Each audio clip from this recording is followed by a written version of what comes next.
U.S. Transportation Secretary Pete Buttigieg unveiled stricter fuel economy standards today that he said would save Americans money at the pump, as well as help reduce carbon emissions and fight climate change. When these standards take effect, Americans buying a new vehicle will spend less on gas than they would have if we hadn't taken this step, Buttigieg cited a Friday news conference in Washington, D.C. We estimate that today's rule will prevent 5.5 trillion pounds of carbon dioxide from going into our atmosphere between now and 2050. By 2026, the average new vehicle in the U.S. will get 49 miles of travel per gallon of gasoline, MPG, under the revised corporate average fuel economy standards. Buttigieg said, the new standards will increase fuel efficiency by 8% annually for model years 2024-2025 and 10% annually for model year 2026. They will also increase the estimated fleet-wide average by nearly 10 miles per gallon for model year 2026, relative to model year 2021. Americans buying a new vehicle will spend less on gas than they would have if we hadn't taken this step. That means if you're filling up 4 times a month, that would become 3 times a month by model year 2026 based on those averages, Buttigieg said. And, of course, that would save a typical American household hundreds of dollars.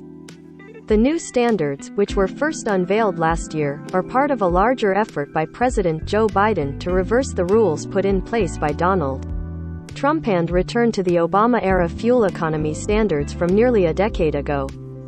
Last August, the National Highway Traffic Safety Administration proposed new standards that would increase fuel efficiency by 8% annually for vehicle model years 2024 to 2026 and increase the estimated fleet-wide average by 12 miles per gallon for model year 2026, relative to model year 2021. Under the new rules, car owners are estimated to save $140 billion in fuel savings for new vehicles sold by 2030 and $470 billion by mid-century. The Environmental Protection Agency, in a set of parallel rules, said that passenger vehicles would be required to achieve an average of 55 miles of travel per gallon off gasoline, MPG, by 2026, slightly over Obama's goal of 54 mpg but a major increase over the 38 mpg rule put in place by Trump. The EPA estimated that new standard would prevent the release of 3.1 billion tons of carbon dioxide through 2050 and will save car owners $420 billion in fuel costs. Buttigieg also called on Congress to pass Biden's stalled Build Back Better package, which would enact a slate of environmental initiatives, including tax cuts for new electric vehicle purchases.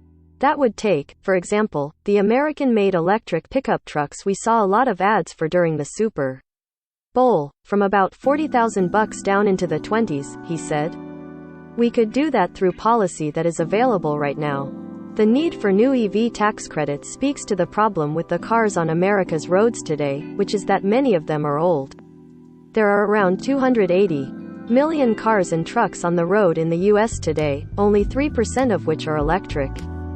Americans typically buy 16 to 17 million cars every year, which would mean it would take roughly 16 years of EV-only sales to completely replace all of the gas cars currently on the road. Also, we would need a total ban on the sale and use of gas cars, and so far, the Biden administration doesn't appear willing to do.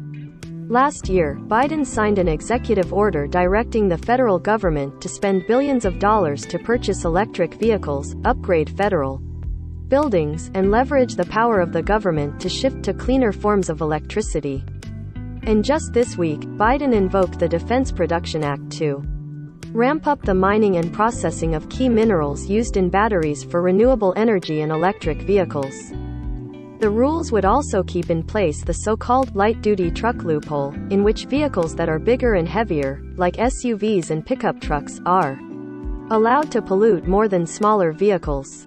The American auto industry has essentially stopped producing small vehicles and sedans in favor of large trucks and SUVs, which have higher margins and are more profitable for automakers. A spokesperson for NHTSA did not immediately respond to a question about the light-duty truck loophole.